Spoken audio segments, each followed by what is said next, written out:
पणिपत्यवर्धमानं प्रश्नोत्तररत्नमालिकां भक्षे नागनरामरवन्द्यं देवं देवादिपं वीरम्। अमोघ वर्ष मुनिराज जी का ये छोटा सा ग्रंथ प्रश्नोत्तर रत्नमालिका छोटा है लेकिन चोटी का है। विगत काफ़ी दिनों से हम इसकी चर्चा करते हुए आगे बढ़ रहे हैं। अपन कल 19वें नंबर की कारिका को समझने का प्रयास किया था। एक बार इसका उच्चारण करके फिर आगे इसका विचार करते हैं। का हर निस्मनु चिंतया संसारा सारतान चा प्रमदा का प्रेषी विधेया कारुण दाक्षिण्यमपि मैत्री। आचार्य महाराज यहाँ कह रहे हैं अहर्निश अर्थात दिन और रात क्या अनुचिंत्या, क्या अनुचिंतन करना चाहिए अर्थात मनन करना चाहिए, चिंतन करना चाहिए। तो गुरु महाराज कहते हैं संसार की असारता का चिंतन इस जीव को करते रहना चाहिए कि संसार असार है। कल अपन ने इस असारता के बारे में कुछ समझने का प्रयास किया था। आज भी कुछ बात और समझेंगे। न च प्रमदा, लेकिन स्त्री का चिंतन कभी नहीं करना चाहिए। हम करते उल्टा हैं। काम भोग की कथा में तो बहुत आनंद आता है, अनादिकाल से वही करते आए हैं। काम की, बंध की और भोग की कथा इस संसारी प्राणी ने अनादिकाल से की है, लेकिन उस एकत्व व्यक्त की कथा जिसके माध्यम से अपने आत्म तत्व को उपलब्धि हो कि वे आत्मा परमात्मा बन जाए, वैसी कथा हमने आज तक नहीं की। तो दिन रात हमारे लिए संसार की सारता का तो चिंतन करना चाहिए, लेकिन स्त्री आदि काम भोग की कथा हमारे लिए केवल चिंतन नहीं करना चाहिए। और फिर आचार्य महाराज पूछ रहे हैं प्रेषी विधेय का अर्थात प्रेमिका किसे बनाना चाहिए। तो इन्होंने 3 बात कही, कारुण्य, दाक्षिण्यम अपि मैत्री अर्थात करुणा को, दाक्षिण्यम मतलब नम्रता को, हमारी नम्र वृत्ति विनम्रता को, और तीसरा मैत्री। इन भावों का चिंतन करना चाहिए। तो यहाँ पे अपन ने कल संसार की असारता को समझने का प्रयास किया था। एक कहानी भी हमने आपको बताई थी, अगर आप लोग को स्मरण आ रही हो, कि ये संसार कैसा है, इसमें कुछ भी सार नहीं है। केले के वृक्ष की भांति है। जिस प्रकार केले में कोई भी सारभूत वस्तु नहीं बचती, सब निस्सार होता है। उसका वृक्ष भी ऐसा होता है कि एक बार फल देता है, पुनः उसको उखाड़ के फेंकना पड़ता है, नया फल, नया वृक्ष, फिर पुनः फल देता है। तो अपने तने से निकालते जाओ, लेकिन कुछ भी सारभूत वस्तु उसमें पत्ते ही पत्ते ज़्यादा हुआ करते हैं। उसी प्रकार संसार में कुछ भी सार नहीं होता। ये जीवन हमारा नश्वर है, क्षणिक है, मिटने वाला है। लेकिन हम इस जीवन को, इस शरीर को ही ऐसा मान के चलते हैं कभी इसको विनाश को प्राप्त नहीं होना। हमने एक दिन कहा था कि व्यक्ति डेली देखता है, प्रतिदिन देखता है कोई ना कोई व्यक्ति मरण को प्राप्त होता है, लेकिन अपने मरने, अपने जीने पर कितना विश्वास होता है कि मुझे कभी नहीं मरना। अर्थात शरीर को वह नश्वर ना मान के अविनश्वर मानता है, कभी नहीं मिटने वाला। ये हमारी भ्रांति होती है। फिर भी हम ऐसे आसक्त हैं विश्व में, हमारे अंदर की ऐसी राग रस की प्रणति है, कभी अपने आप में स्वीकार नहीं कर पाते कि मुझे भी एक दिन मरण को प्राप्त होना है। कल हमने एक बहुत अच्छी बात कही थी कि जीवन में बहुत कमाया आरो, क्या हीरा क्या मोती, किंतु क्या करूं यारो कफन के जेब नहीं हुआ करते, नहीं होते। इसी प्रकार है, मतलब दो गज जमीन चाहिए मरण के बाद, मात्र 2 गज जमीन की आवश्यकता है, लेकिन पूरा जीवन हम जोड़ते जोड़ते चले जाते हैं और मरण को प्राप्त हो जाते हैं। तो हमारे 7 दिन का जीवन हमने कल आपको बताया था कि किस प्रकार जीवन निकलता है। कि सोमवार को हमारा जन्म होता है, मंगलवार को हम किशोर अवस्था को प्राप्त होते हैं, बुधवार को युवा हो जाते हैं, और गुरुवार के दिन हमारा विवाह होता है, शुक्रवार को बच्चे, शनिवार को हम अस्वस्थ होकर रोग से ग्रसित होकर बीमार हो जाते हैं, और रविवार को हमारा मरण हो जाता है। कभी भी व्यक्ति है ना मरण को प्राप्त होगा तो इन 7 दिनों में ही प्राप्त होगा। 7 दिन में सबका जीवन है, 7 दिन का। वैसे तो आचार्य महाराज कहते हैं कि पल का भरोसा नहीं है, तुम कल की बात कर रहे हो, लेकिन फिर भी अगर व्यवहार में देखा जाए तो 7 दिन में सबको मृत्यु को प्राप्त होना है। लेकिन फिर भी हम एक शाश्वत सत्ता को लेकर बैठे हैं। मुझे ऐसा विश्वास होता है कि जैसे मुझे कभी मरना को होना ही नहीं है। इसलिए कभी भी चिंतन करो तो संसार की असारता का करो, ना कि स्त्री के स्वरूप का चिंतन करना करो। अगर करना ही है तो उसके अंदर के स्वरूप का तो कर सकते रूप की जगह, कि इसका स्वरूप कैसा है। तो कहते हैं सप्त धातुओं से बना ये शरीर है, और नव मल द्वार सबके भीतर हैं। इन मल द्वारों के अगर अपन चिंतन करेंगे तो उसके रूप को देख के हमारे लिए अंदर से घृणा के भाव होंगे कि हम किसके प्रति आसक्ति रख रहे हैं, किसको हम चाह रहे हैं। संसार जिसके पीछे गाफिल है उसके अंदर मल ही मल भरा है, पूरी मल की टोकरी है। हमारा शरीर कैसा है, मल की टोकरी है और चिकनी चुपड़ी युक्त स्किन है, हमारी खाल है। इस चादर की भांति इस मखमल की चादर को ढाक दो तो ऐसे लगता है वो टोकरी सुंदर रंग लगती है। ऐसे ही हमारा शरीर है, अंदर तो मल भरा है लेकिन बाहर में हमें एक अच्छी गोरी चिकनी, किसी को काली ऐसी त्वचा मिल गई जिस पर ये जीवन आसक्त है, ये संसार आसक्त है। संसार कोई अंतरंग से कोई प्रेम नहीं होता। आज मात्र बाह्य आकर्षण देख के व्यक्ति क्या करता है, उस पर गाफिल होता है। तो वो चीज़ हमारे लिए सोचने योग्य होती है कि मुझे स्वरूप पे चिंतन करना है कि रूप का चिंतन करना है। रूप का चिंतन नहीं, स्वरूप के चिंतन के बारे में बात होना चाहिए। तो फिर इन्होंने पूछा है कि ये रागमय संसार है, स्त्री का नाम ही संसार है। जहाँ से स्त्री की शुरुआत हो जाती है वहाँ से संसार की शुरुआत हो जाती है। स्त्री के आने से ही परिवार हमारा प्रारंभ होता है। अतः इसके स्वरूप का चिंतन हमारे लिए अगर करेंगे इसके रूप को तो इस संसार को बढ़ाने वाला ही होगा। इससे विरक्त होने का भाव ही हमारे लिए संसार से ऊपर उठाने का काम कर सकता है। इसलिए शरीर से विरक्ति, स्त्री से विरक्ति, संसार से विरक्ति हमारी मानी जाएगी।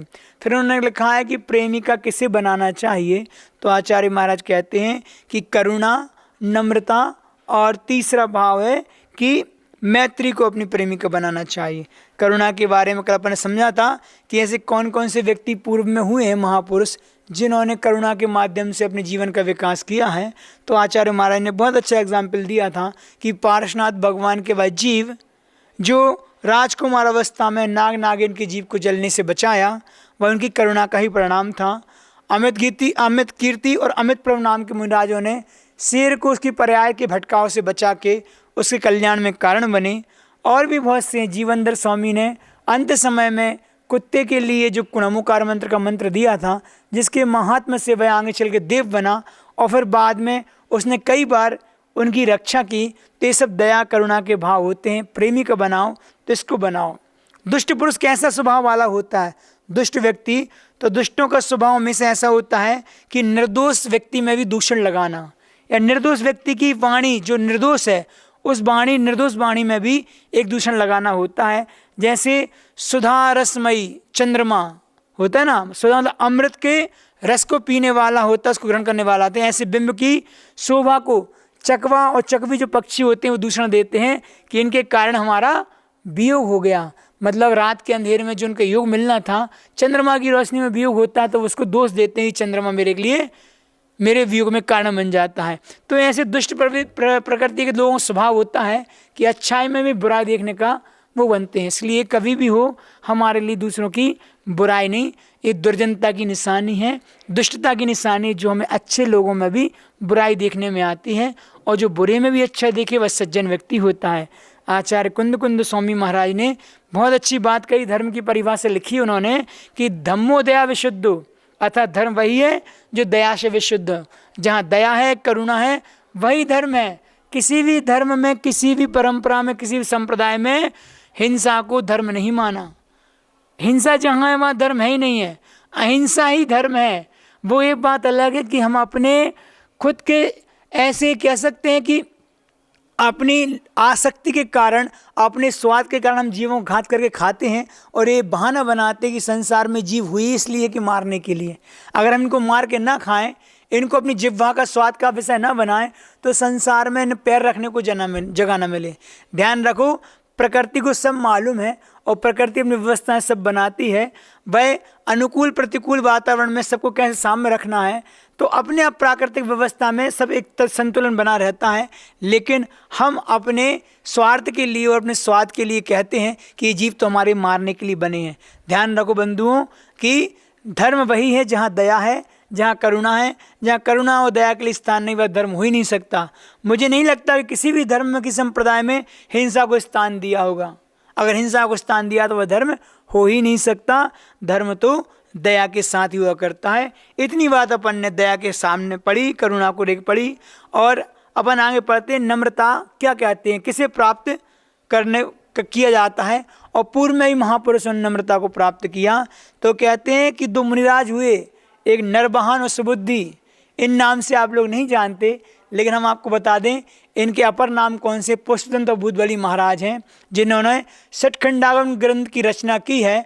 आश्रित की परंपरा में और पूज्यता को प्राप्त ऐसे सठखंडागम ग्रंथ की धवला जय धवला आदि जो टीकाएँ लिखी हैं वीरसेन स्वामी ने 39 किताब, जिनकी अपन पूजन करते हैं। ऐसे सठखंडागम ग्रंथ को लिखने वाले कौन मुनि हुए? नरवाहन और सुबुद्धि। आगे चल के इनके नाम पुष्पदंत भूतबली महाराज हुए हैं। तो ये मुनिराज को पूरा पूरा सिद्धांत का ज्ञान किन ने दिया? ऐसे आचार्य महाराज, जिनका नाम दर्शन स्वामी हुआ। दर्शन स्वामी ने ही इन मुनि महाराज को ज्ञान का दान दिया था।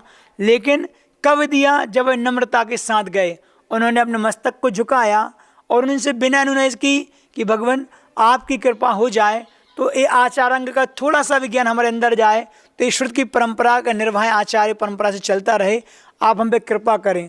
उन्होंने परीक्षा भी ली और परीक्षा में पास भी हुए और पूरी नम्र वृत्ति से ज्ञान का प्राप्त किया। ध्यान रखो, ज्ञान जब भी प्राप्त होगा वह हमेशा नम्रता के द्वारा ही होगा। अगर आप अकड़े रहेंगे और अकड़ में अगर ज्ञान प्राप्त करना चाहें तो कभी भी ज्ञान की प्राप्ति नहीं होती। ज्ञान हमेशा कहते ना कि चरणों में बैठ के अपने आसन को नीचे करके प्राप्त किया जाता है। कभी भी गुरु की बराबरी से बैठोगे तो कभी ज्ञान प्राप्त नहीं कर पाओगे, और अहंकार से भरे रहोगे घमंड से तो ज्ञान प्राप्त नहीं होगा। हमेशा गुरु के सामने जाओ तो कोरी स्लेट होके जाओ। अपने अंदर ये अहंकार भर के नहीं जाओ कि मुझे तो बहुत आता है। जिसने सोच लिया कि मुझे बहुत आता है वो कभी कुछ प्राप्त नहीं कर पाएगा। कभी भी ज्ञान की प्राप्ति के लिए हमेशा ये सोचो, कृतज्ञता ज्ञापित करो कि मुझे कुछ भी नहीं आता। अपार समुद्र के समान ये ज्ञान का भंडार है आचार्यों का, मुझे आता ही कितना सा है और मुझे बिल्कुल भी नहीं आता। मैं तो अंगूठा छाप हूँ, जो मेरे गुरु दे देंगे मैं उसको स्वीकार करूँगा। ऐसी भावना, ऐसी नम्र वृत्ति हमारे लिए ज्ञान को प्राप्त करने में कारण बनती है। ऐसी नम्र वृत्ति हमको धारण करना चाहिए। हम हमेशा हर चीज़ में अकड़ रहते हैं। थोड़ा सा भी ज्ञान प्राप्त होता है हम क्या सोचते हैं कि मुझे तो बहुत आता है। अधवर घघरी झलकत जाए, हमेशा झलकती है। जो व्यक्ति बार बार कहते हैं ना कि उसका उपयोग करता है, उचकता है, कहीं ना कहीं समझो कि अभी वो अधूरा है, पूरा नहीं हुआ। जब व्यक्ति के अंदर ज्ञान का क्षेत्र विशेष होता है तो वह शांत रहता है। हमारा ज्ञान हमेशा उछल कूद मचाता है, अधूरा ज्ञान। पूरा ज्ञान कभी उछल कूद नहीं मचाता, वह हमेशा शांत रहता है, गंभीर रहता है। तो ज्ञान प्राप्ति में हमेशा नम्र वृत्ति होना चाहिए। अकड़ के माध्यम से आप कोई भी चीज़ प्राप्त नहीं कर सकते। एक जगह पढ़ा था, अकड़ खास मुर्दे की पहचान है, झुकता वही जिसमें जान है। इसलिए अगर जान वाले हो तो हमेशा झुके रहो। हर क्षेत्र में अपने आप में बड़प्पन का भाव आना कहीं ना कहीं अहंकार का सूचक होता है। हमेशा छोटे बनो, भले जितने छोटे बनोगे ना हमेशा उतने ऊपर उठोगे। कहते हैं गुरु महाराज कैसे हैं कि इतने बड़े हैं, आसमान है, लेकिन फिर भी सिर झुकाए बैठे हैं। सिर झुका के बैठते नम्र वृत्ति होती है कि हमें किसके सामने अपने आप को दिखाना है। भगवान ने भी नासा दृष्टि करके इस संसार से व्यक्ति को प्राप्त हुए थे। वही वृत्ति हम अगर प्राप्त कर लें तो संसार से हम भी ऊपर उठ जाएं। हम आपको बताएं कि वह नम्र वृत्ति के माध्यम से कैसे जीव ज्ञान का प्राप्त करता है। तो आप लोगों ने सुना होगा रामायण की, हम आपको बात बताते हैं कि वही रावण था, वही राम थे, वही लक्ष्मण थे। युद्ध अपनी जगह था, सीता का हरण अपनी जगह था, सब कुछ हुआ। राम ने युद्ध में रावण को जीता, लेकिन राम तो राम थे। रावण जब रण क्षेत्र में भूलुंठित हो गया, मतलब गिर गया, हार गया, तब राम ने लक्ष्मण से कहा के आदेश दिया कि वह लंकेश के उसके स्व के अनुभव सुनकर आए जो जीवन में उसने प्राप्त किए हैं।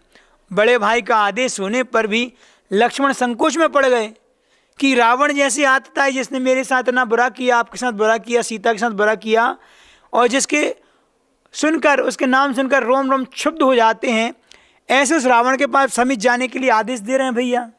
वह तो उनके स्वानुभव पूछने के लिए लक्ष्मण से बोल रहे हैं। लक्ष्मण को ये बात समझ में नहीं आई। श्री राम समझ गए कि लक्ष्मण का मन नहीं है जाने का, उसका मनोभाव अप्रकट न रह सका।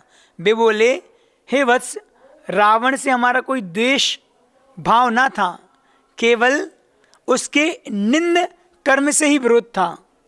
उस व्यक्ति से मेरा कोई विरोध नहीं था, उसके कार्य से विरोध था। बार बार प्रयास करने पर भी जब उसने दुराग्रह नहीं छोड़ा, तब हम उनके वध करने का प्रत्यर्पण करना पड़ा। उसके साथ साथ हमारा बैर भाव भी समाप्त हो गया। जब उसने हार मान ली और जब वो अंत समय के निकट है तो मेरा उससे कौन सा बैर है।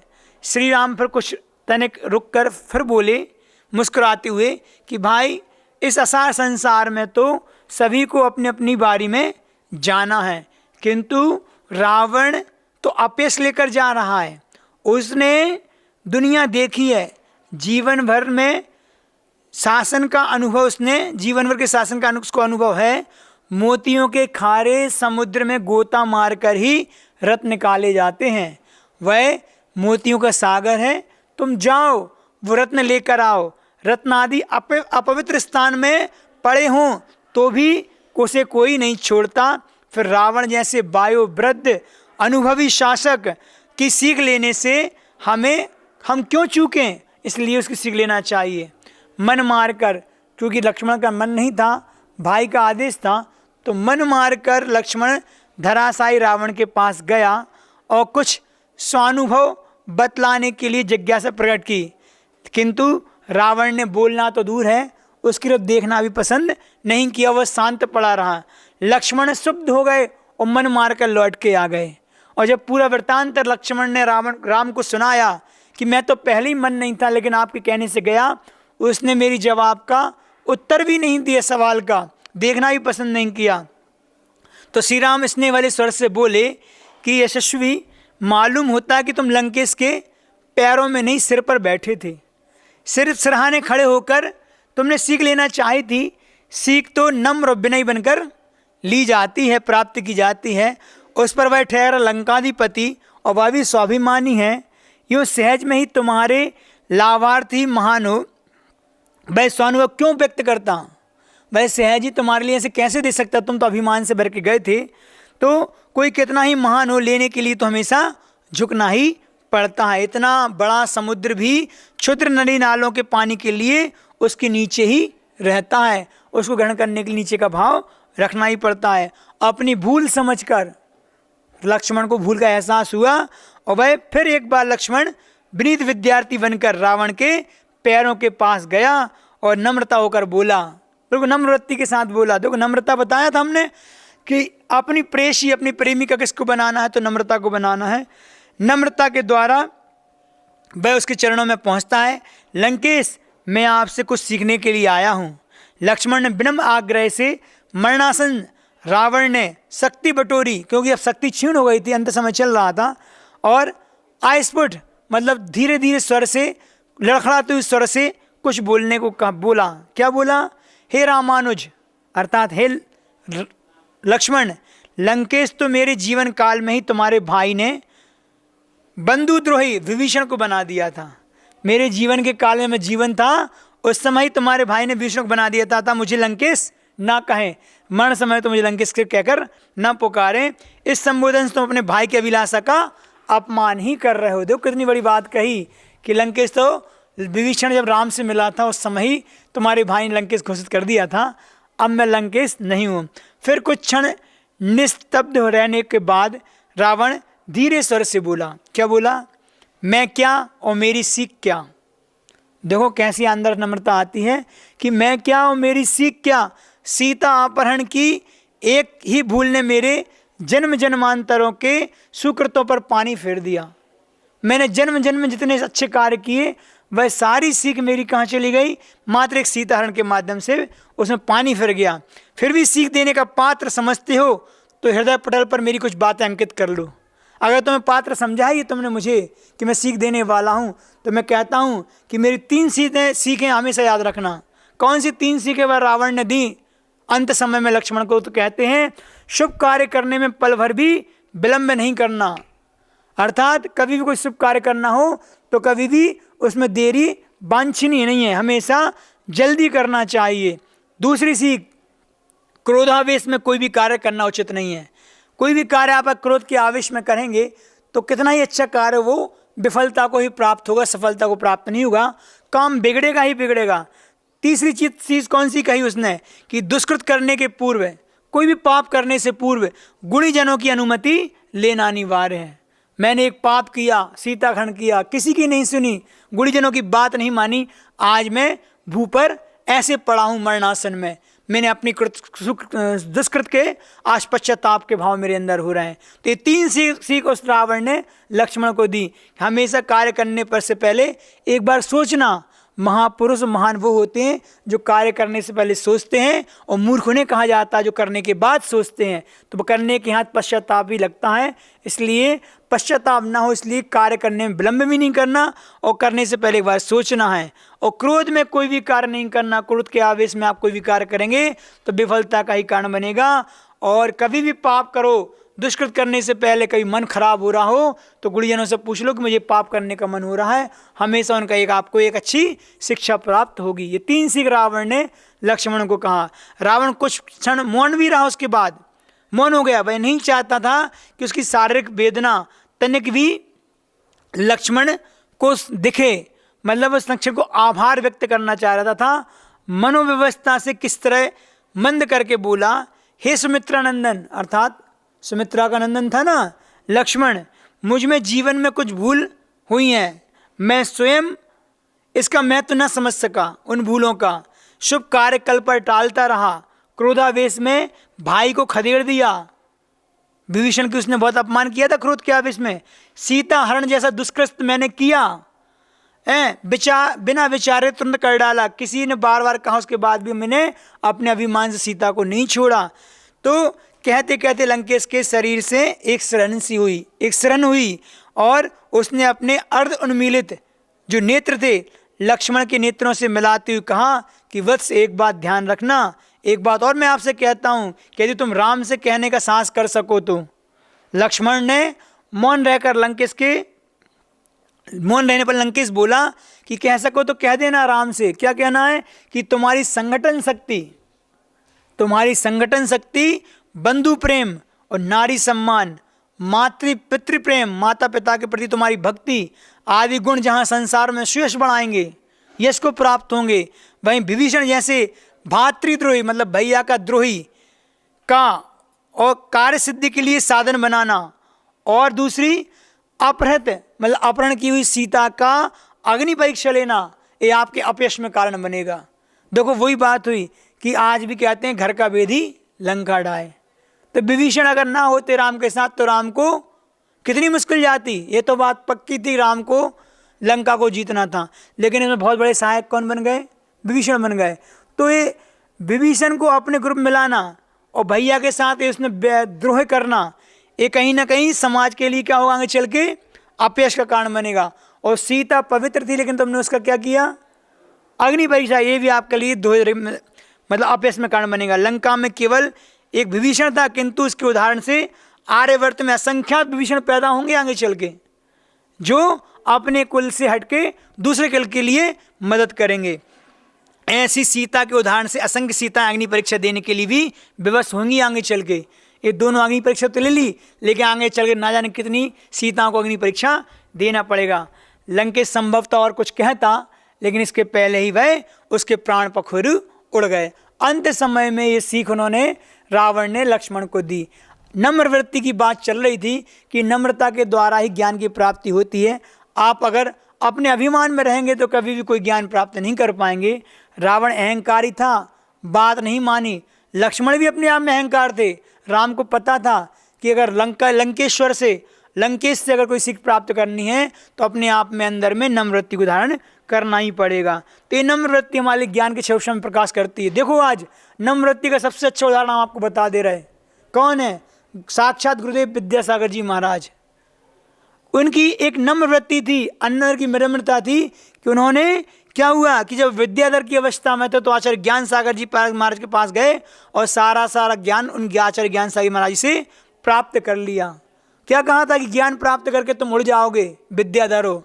उन्होंने अपना समर्पण दिखाया कि नहीं गुरुजी, एक बार आ गए तो अब दोबारा नहीं जाएंगे। और वहीं पर उन्होंने क्या किया? वाहन आदि का त्याग कर दिया।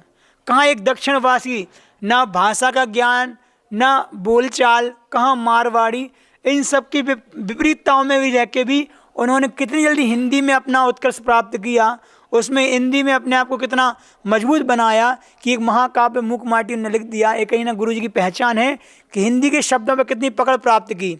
उन्होंने खूब मेहनत की, लेकिन मेहनत कैसे की, प्राप्त की बिल्कुल लघुता प्रकट करके, नम्र वृत्ति प्राप्त करके, बिल्कुल नम्र बन गए, विनम्र बन गए, अपने आप को पूरे गुरुचरणों में समर्पित कर दिया, तब जाके इतने ज्ञान का क्षोभसम प्राप्त हुआ। तो आज सबकी नज़रों में है कि ज्ञान के सागर विद्यासागर। तो विद्यासागर जी आज ज्ञान के सागर हमारे बीच में हैं। तो ज्ञान प्राप्त करने के लिए, जीवन को सबको अपने अनुकूल बनाने के लिए, अपने मन का सब हो, इसके लिए हमेशा झुकना अनिवार्य है। लेकिन हमारे हैं कि अंदर थोड़ी थोड़ी ना वो अकड़ बनी रहती है। हमने एक दिन कहा था कि अकड़ इस शब्द में कोई मात्रा नहीं होती, अकड़ इस शब्द में कोई मात्रा नहीं होती, लेकिन थोड़ी थोड़ी मात्रा में सबके पास हुआ करती है। तो वह अकड़ हमारी छूटे, तब जाके हम जीवन में अपना विकास कर सकते हैं। तो दो चीज़ें हमने बताई आपको कि अगर अपनी प्रेमी का बनाना है तो किसको बनाना है, एक करुणा को और एक दूसरी नम्रता को। तीसरी बात और आचार्य महाराज कह रहे हैं कि अपनी प्रेयसी बनाओ तो मैत्री को बनाओ। मैत्री तो मित्रता को, मित्रता अगर आपके हमेशा प्रेमी रहेगी तो संसार में आप हमेशा सफल रहेंगे। किसने बनाया मैत्री, तो कहते हैं कि श्री राम ने विभीषण से मैत्री की तो रावण को जीत लिया। अगर वो मैत्री आधी रात में अगर वो विभीषण राम से आके ना मिलते तो कैसे लंका को जीत पाते। लंका को जीतने में बहुत बड़े सहायक कौन बने, वह विभीषण बने, तब जाके रावण को जीता। तो ऐसी मित्रता होती तब जाके उसमें हमारी सफलता प्राप्त होती है। पांडवों ने भी जब महाभारत का युद्ध जीतना था तो किसको मित्र बनाया था, किसको बनाया था, श्री कृष्ण को अपना मित्र बनाया था, सारथी बनाया था ना। सारी 9 अक्षौणी 11 अक्षौणी सेना तो उन्होंने दुर्योधन को दे दी अपनी, एक स्वयं निहत्ते थे। लेकिन पांडवों को ये बात पता थी कि निहत्ती सही, लेकिन अगर अर्जुन श्री कृष्ण हमारे पक्ष में आ गए तो हम जीती पक्की हमारी, हमें कोई हरा नहीं सकता। तो उन्होंने पांडवों ने श्री कृष्ण ने मैत्री करके कौरवों को जीता था।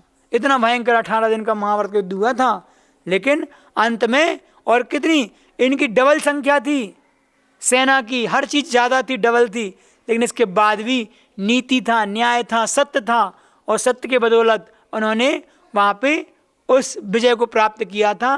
तो कहीं ना कहीं मैत्री और मित्रता के भाव ही थे श्री कृष्ण के प्रति पांडवों के, तो उनको वह सफलता प्राप्त हुई। और कौन सी मैत्री है जो अपन उदाहरण के रूप में देते हैं, तो वह मैत्री सबसे बड़ी मैत्री है सुदामा और श्री कृष्ण की। श्री कृष्ण सुदामा की दोस्ती आज मित्रता का बहुत बड़ा उदाहरण दिया जाता है। उन्होंने ऐसी मैत्री का निर्माण किया कि कहते हैं कि जब वो दरिद्र हो गए थे और उनके पास खाने को भी नहीं था तो किसने सहायता की थी, जब वह श्री कृष्ण के दरबार में पहुंचे। उन्होंने तो सोचा ही नहीं था कि श्री कृष्ण बचपन के दोस्त बचपन में होता है, लेकिन अब तो द्वारकाधीश हो गए, इतने बड़े राजा बन गए, अब वो मुझे कहाँ पहचानेंगे, कहाँ मुझे याद करते होंगे वो। लेकिन पत्नी के बार बार आग्रह करने के बाद कि पत्नी के जाओ, वह बड़े द्वारकाधीश बन गए, बड़े राजा बन गए, लेकिन तुम्हारी करुण पुकार वो हमेशा सुनेंगे। और पत्नी कहने से जाते हैं, द्वारपाल ने तो उनको भगा ही दिया था भिखारी समझ के कि कहाँ भिखारी, कहाँ मेरे राजा के मित्र कहता अपने आप को, उसका मजाक बनाया। लेकिन फिर भी उन्होंने कहा कि एक बार तुम बस मेरा नाम भर ले लेना। और द्वारपालों के बार बार कहने पर द्वारपाल एक बार गया, और जैसे ही कृष्ण ने सुना कि सुदामा द्वार पर खड़ा है तो नंगे पैर स्वयं जाते हैं दौड़े दौड़े, और अपने साथ उनको अपने पास ले जाते हैं, राज सिंहासन के बाजू में बैठालते हैं और कहते हैं कि अपने आंसुओं से उनका पाद प्रक्षालन करते हैं, उनकी बीमारियों को फटा देखते हैं। तो श्री कृष्ण को रोना आ जाता है कि कहाँ मेरा मित्र कैसी दरिद्रता का जीवन जी रहा है।